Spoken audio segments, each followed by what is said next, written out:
Hey there, folks. Thanks for joining me for this tale. If you're new to my stories, I'd love it if you'd hit that subscribe button. It keeps me going, keeps these creepy yarns spinning. And while you're here, drop a comment letting me know where you're tuning in from. I'm always curious who's out there listening. All right, enough chit-chat. Let's dive in. I've never been the heroic type. I'm just a regular guy, a maintenance worker named Ethan, who took a seasonal gig at Whispering Pines Resort to scrape together some extra cash. Life's expensive, right? Rent, groceries, that car payment that's always looming. I figured a quiet off-season job in the middle of nowhere would help me stay ahead. Whispering Pines isn't exactly a household name. It's this tucked-away retreat nestled between a dense pine forest and a lazy little river, the kind of place where folks come to fish in the summer, hike in the crisp fall air, or sip coffee by a fireplace when snow dusts the ground. By late November, though, it's a ghost town. The families are gone, the kayaks are stowed, and the lodge sits quiet under a blanket of stillness. That's where I come in, part of the skeleton crew hired to keep the place from falling apart during the slow months. It was supposed to be easy. Check the heaters, make sure the pipes don't freeze, keep an eye on the security cameras, and call someone if anything big breaks. Routine stuff. I wasn't expecting to be barricaded in a storage closet with a dying flashlight, scribbling this down like some last testament. But life's funny that way. It throws you curveballs when you least expect it. If I'd known that night would spiral into something straight out of a nightmare, I might have called in sick, faked a cough, anything. Hindsight's a cruel teacher, though, isn't it? Let me take you back to the start so you can see how I ended up here. How a normal shift turned into something I can't even wrap my head around yet. Whispering Pines sits about an hour's drive from the nearest town, surrounded by trees so tall they block out half the sky. The river winds through the property, slow and glassy, reflecting the moon on clear nights. It's beautiful in a lonely sort of way, peaceful, sure, but there's an edge to it, like the quiet's hiding something. The resort itself is a sprawl of log cabins, a main lodge with a stone fireplace, and a few outbuildings for storage and maintenance. During the off-season, it's just me and a handful of others keeping the lights on. There's Sarah, the part-time receptionist who's always got her nose in a textbook when she's not checking in the rare late-season guest. She's got this dry sense of humor that makes the long nights bearable. Then there's Carlos, the night security guard, a big guy with a steady stare who doesn't say much unless he has to. Mrs. Helen runs the show. She's the manager, a no-nonsense woman with a clipboard and a knack for fixing problems before they start. She gave me the rundown my first day, handed me a ring of keys, a walkie-talkie, and a quick tour of the place. "You'll be fine," she said, her voice clipped but warm. "Even if the power cuts out, we've got generators. This place practically runs itself." Famous last words, huh? That night, November 22nd, if it matters, I was a few hours into my shift. It was pushing 9 p.m., and I just finished tinkering with the furnace in the main storage shed. The air was sharp, the kind of cold that seeps into your bones, and I could see my breath puffing out in little clouds as I worked. Everything was ticking along fine, the hum of the heater, the faint drip of condensation somewhere in the pipes. I locked up the shed and started trudging back toward the lodge, my boots crunching on the gravel path. The resort was dead quiet. No guest wandering the grounds, no laughter spilling from the cabins. Just me, the wind rustling the pines, and that distant murmur of the river. Inside, the lodge felt like a time capsule. The carpeted hallways swallowed sound, and the overhead lights buzzed softly, casting a yellowish glow. I passed the dining hall, empty, chairs stacked neatly on tables, and headed for the lobby to check in with Sarah. She was behind the front desk, flipping through some dog-eared paperback, her glasses slipping down her nose. "Hey, Ethan," she said without looking up. "Pipe still intact?" "So far," I replied, leaning on the counter. "You surviving out here?" "Barely. Studying's more exciting than this graveyard shift." She smirked, then nodded toward the bank of TVs mounted above the desk. They were looping the usual promo reel, smiling families kayaking, a crackling fire, all that cozy resort propaganda. I was about to head to the break room for a coffee when it happened. Every screen blinked at once, cutting from the ads to a stark white background with bold red text. A harsh, synthetic tone blared through the speakers, loud enough to make us both jump. Emergency alert. Dangerous outbreak detected. Public safety at risk. Stay indoors. Avoid contact with individuals displaying unusual behavior. Remain calm. The message scrolled across the screens, repeating every 15 seconds. My first thought was that it had to be a glitch. You know how those emergency broadcasts pop up sometimes? Test runs that catch you off guard but mean nothing?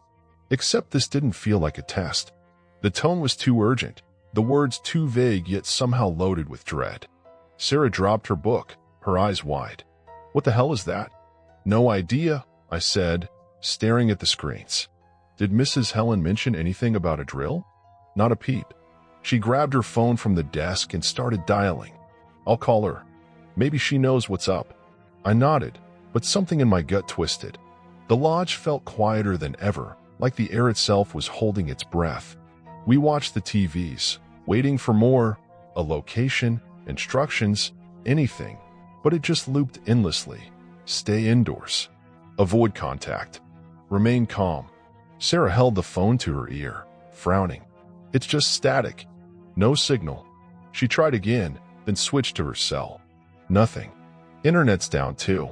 That's weird, I muttered. Storm knock out the towers?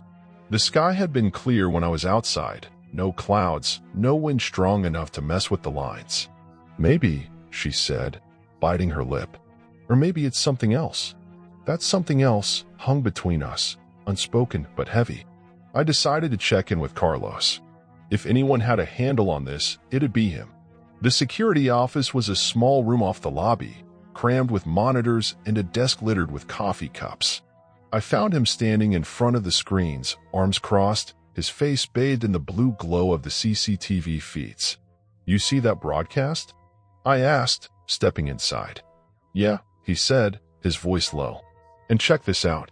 He pointed to one of the monitors, the feed from the main gate, a half-mile from the lodge. The gate was closed, chain link and sturdy, topped with a motion sensor light. Under that light stood a figure. They were too far for details, just a dark shape against the night, but something about them was off. They weren't moving right, swaying, like they couldn't decide which way to fall. Late arrival? I offered, squinting at the grainy image. Maybe. Carlos zoomed in. The figure's shoulders were slumped, head tilted forward. No face, just shadows. They haven't buzzed the intercom or punched the code. Just standing there. We watched for a minute. The figure twitched once, a jerky little spasm, then went still again. They look hurt, I said, though I wasn't sure why I thought that. Should we check it out? Carlos hesitated. I'm not leaving this room till we know what that broadcast means.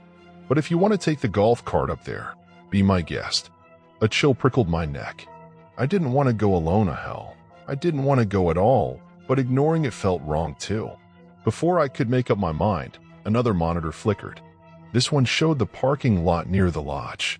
A second figure stumbled into view, heading toward the building with that same unsteady gait. My stomach tightened. Did a bus drop off a bunch of drunks I don't know about? Not that I've heard, Carlos said, leaning closer. What are they doing? The parking lot figure didn't stop, didn't look around, just kept lurching forward, slow and deliberate. I glanced back at the gate feed. The first figure was still there, joined now by a second one, both pressing against the chain link.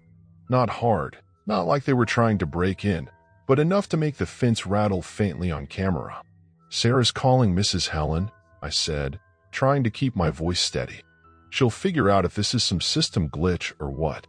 Carlos nodded, but his eyes stayed glued to the screens. Let's hope it's that simple. Spoiler, it wasn't. About 20 minutes later, Sarah poked her head into the security room, her face pale. No luck with Mrs. Helen.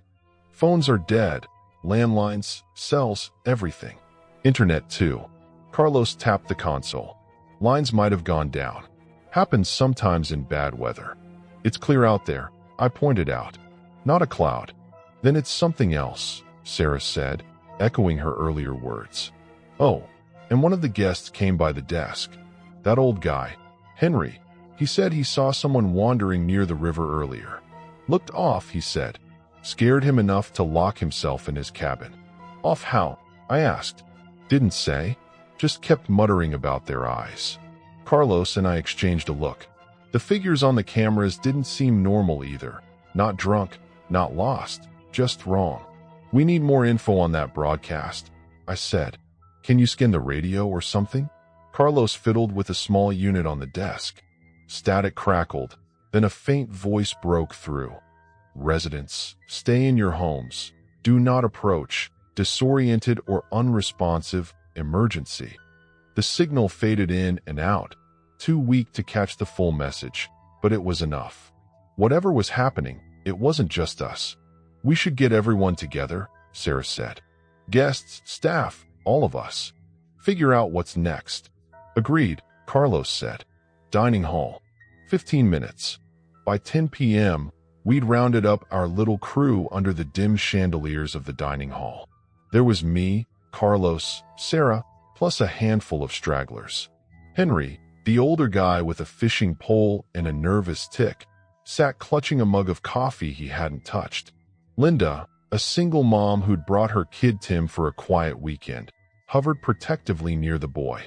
Tim, maybe 8 or 9, kept peering around like he was waiting for something to jump out. Sarah took the lead, explaining what we knew.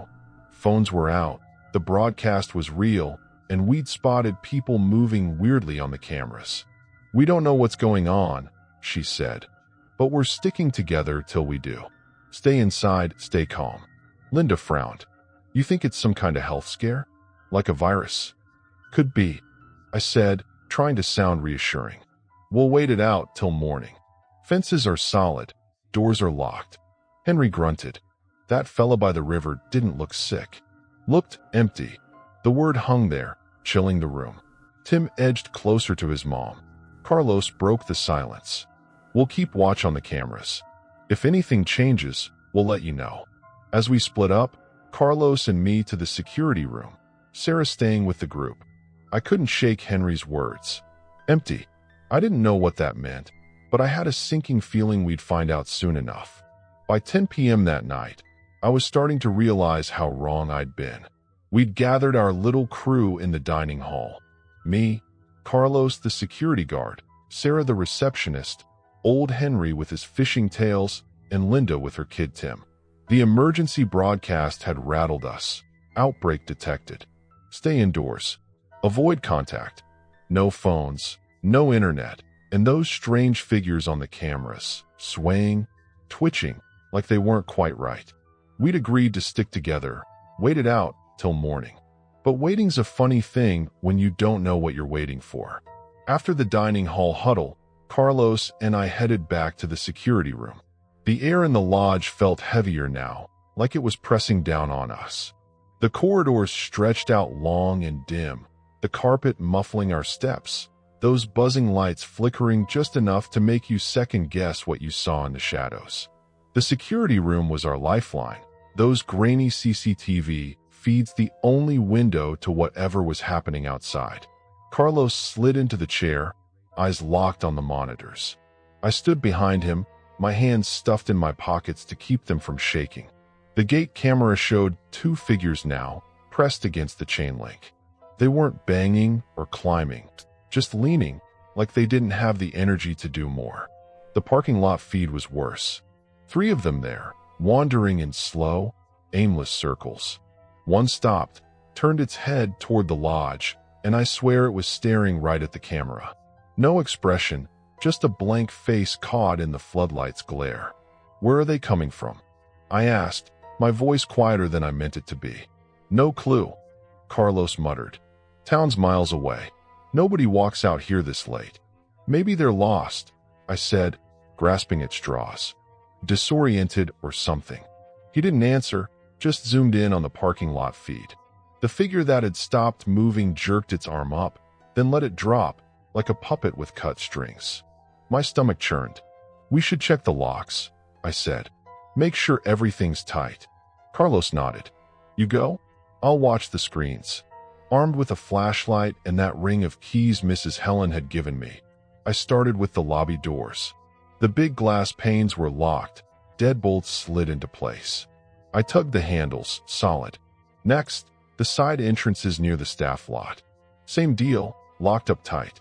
I was starting to feel a little better, like maybe we could ride this out, when I hit the kitchen service door. It's this heavy steel thing, used for deliveries, tucked behind the lodge near the dumpster. I checked it earlier that day, made sure it was secure. But when I pushed the handle, it swung open with a groan. My heart skipped. The cold night air rushed in, carrying the faint scent of pine and something sour I couldn't place. I stepped outside, flashlight beams slicing through the dark. The dumpster sat 20 yards off, a hulking shadow against the tree line. Beyond that, the forest swallowed everything, black and endless. I swept the light around, half expecting one of those figures to lurch out at me. Nothing, just stillness. Too much stillness. I bolted the door shut, double-checked the lock, and hurried back inside. How long had it been open? Had I screwed up earlier? Or had someone, or something, unlatched it? Back in the security room, I told Carlos what I'd found. His jaw tightened. Could have been the wind, he said, but he didn't sound convinced. Or maybe one of those weirdos got close. They're not close, I said, pointing at the screens. They're still out there. For now. He leaned back, arms crossed. We need to keep everyone in the loop. We radioed Sarah, told her to bring the group up to speed. She scribbled notes and stuck them on the cabin doors. Meet in the dining hall, urgent, while Carlos went room to room, knocking politely but firm. By 11 p.m., we were all back under those chandeliers. Henry slumped in a chair, his knuckles wide around that untouched mug. Linda sat with Tim curled up next to her, his eyes darting to the windows. Sarah stood by the door, arms hugged around herself. I filled them in.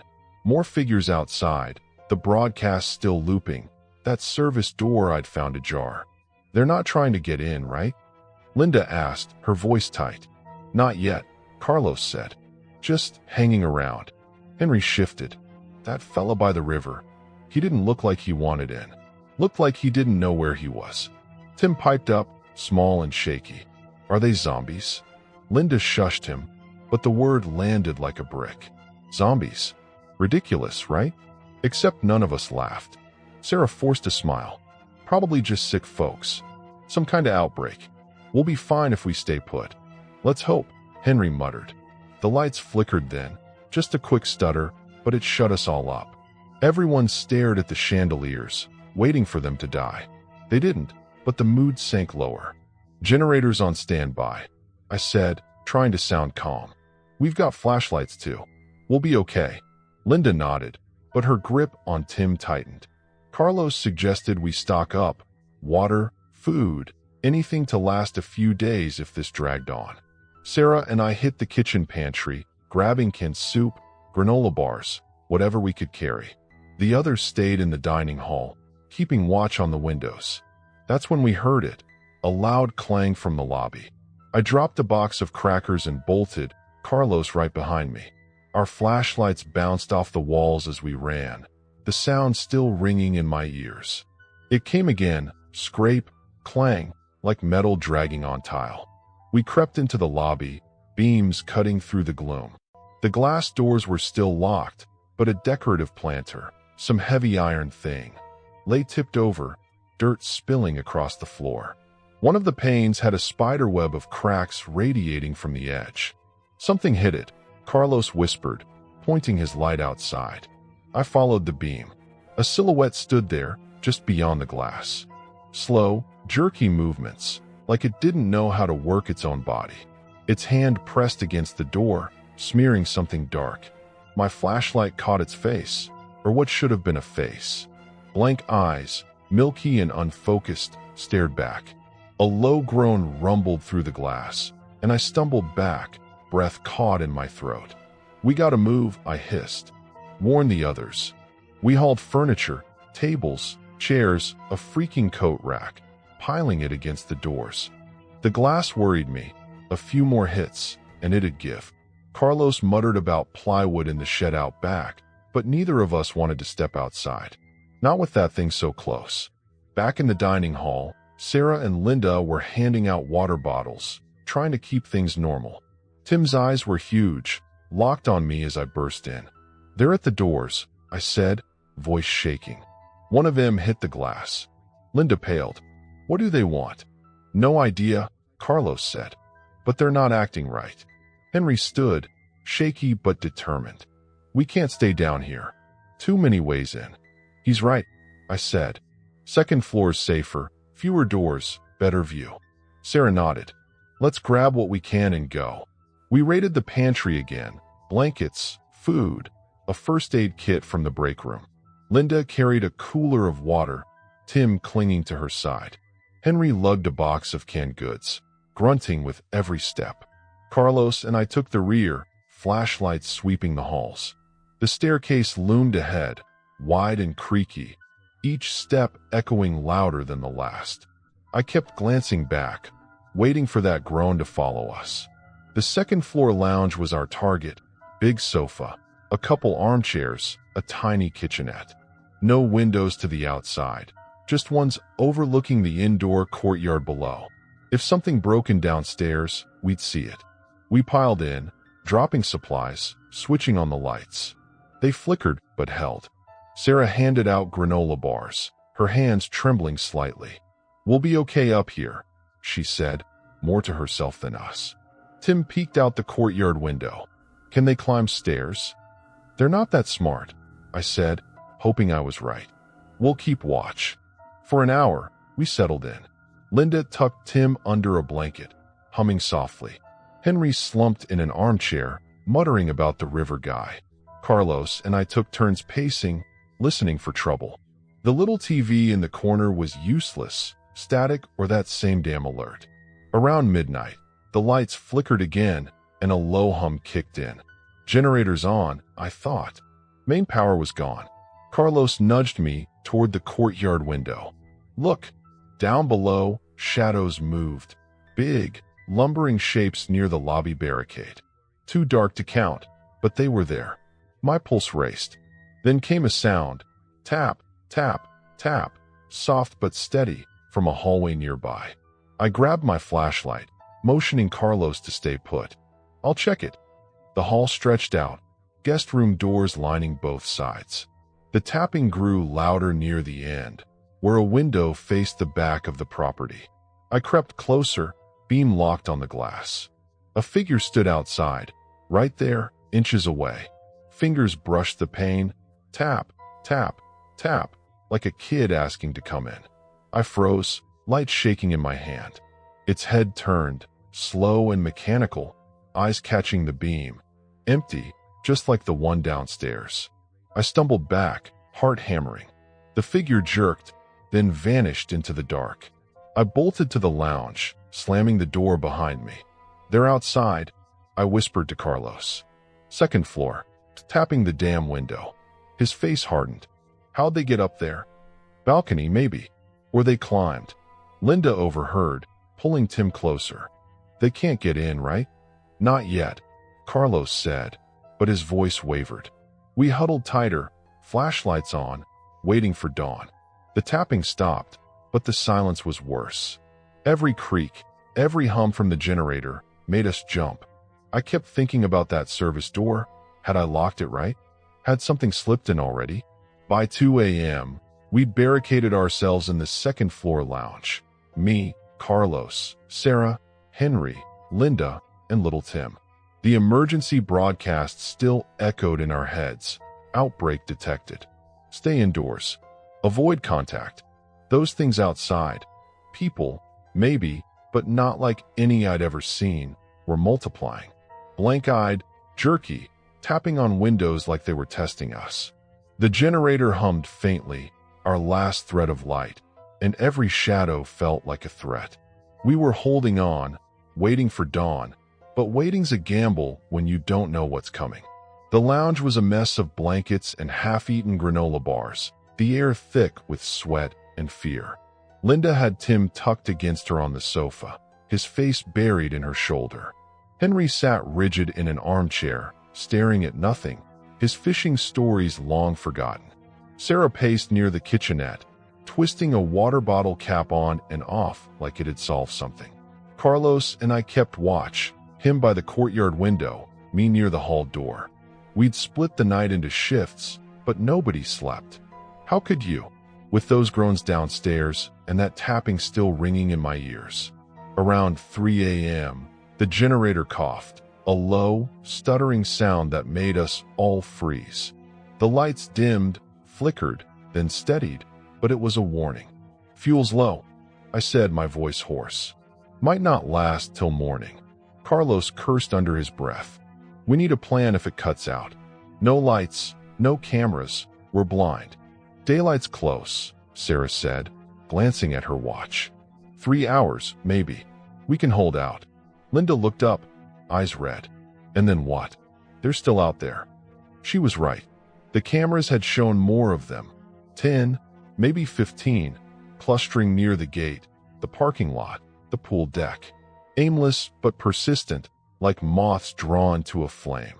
I'd seen one up close at that second-floor window, its empty gaze burning into me. Were they sick? Lost? Something worse? Tim's zombie comment stuck with me, childish but too damn fitting. Henry broke the silence, his voice gravelly. "We should have left when we could.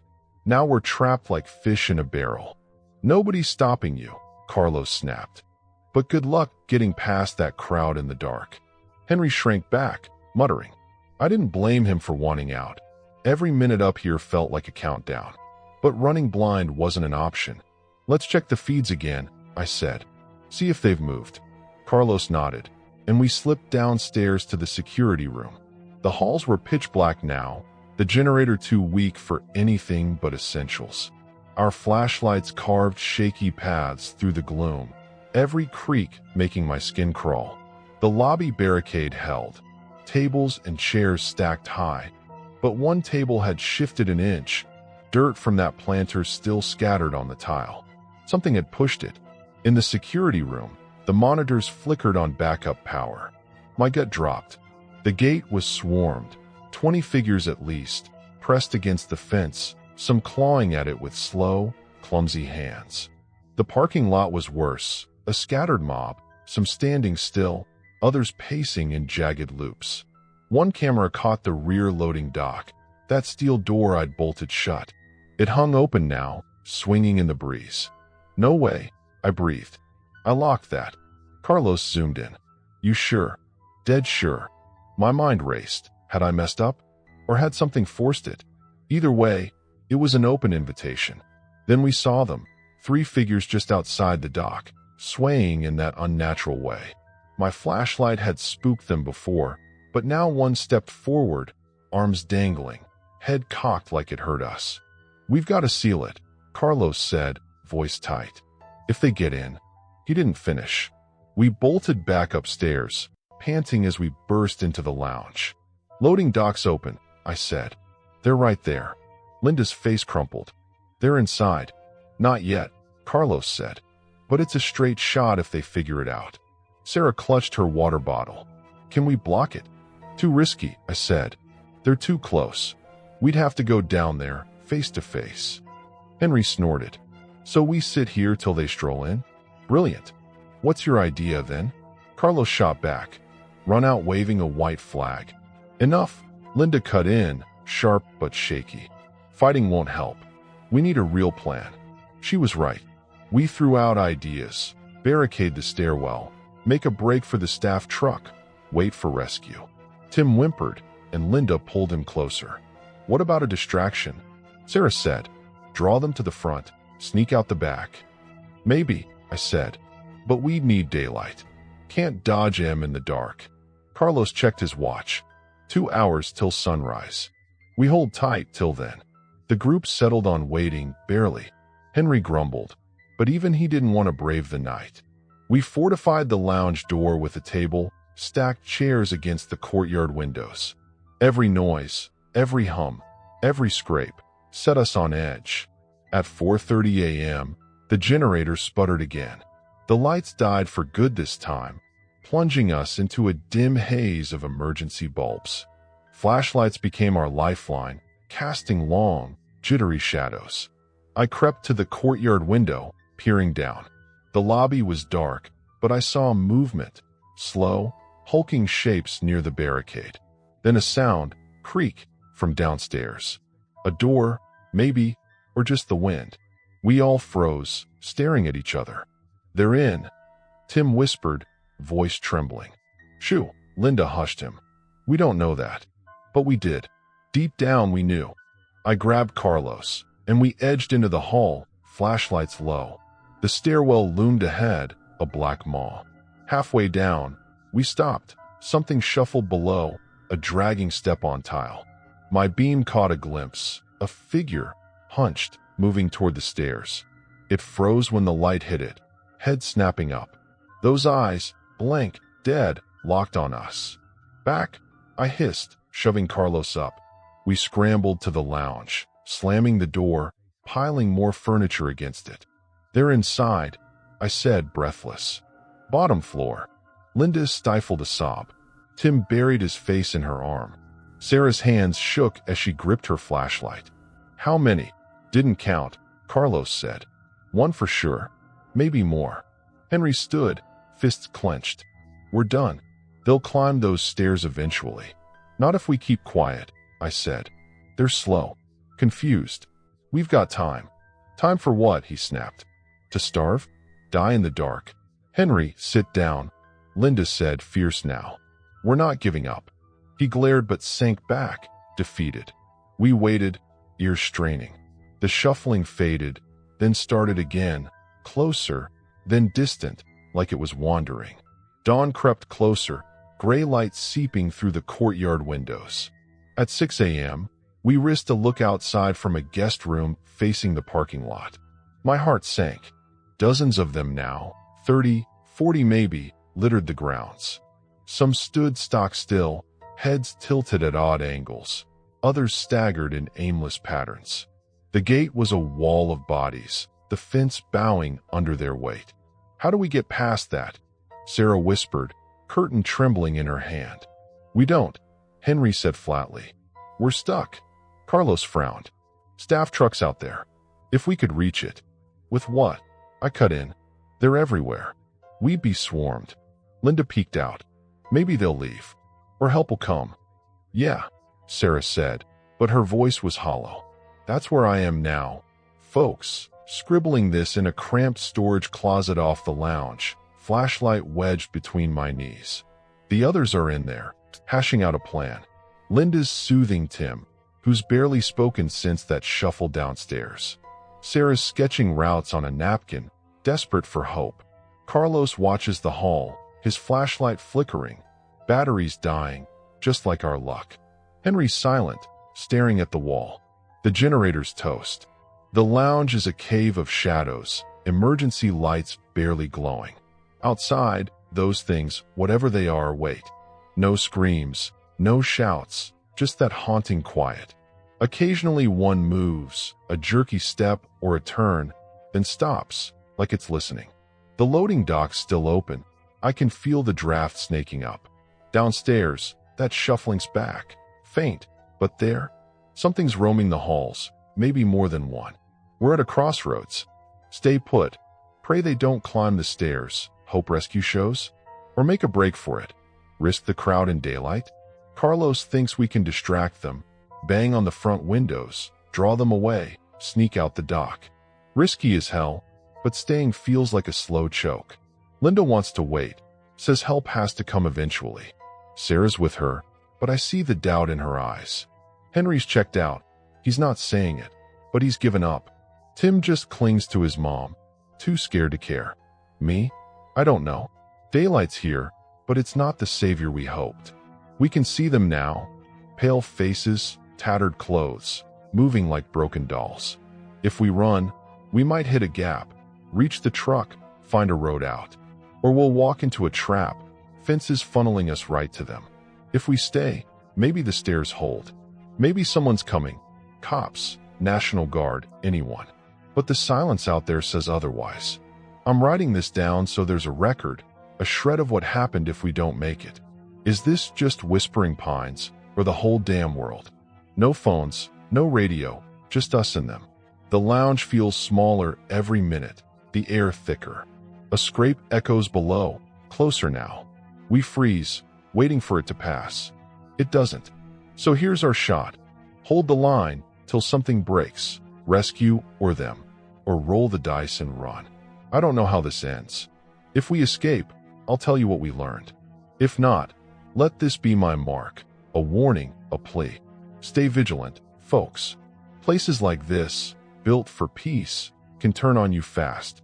Curiosity's a friend till it's a curse. Thanks for listening. If this chilled you, give it a like, share it around. I hope I'm back with an update. For now, I'm signing off from this closet, flashlight fading, praying for a sunrise that doesn't bury us. Stay safe out there.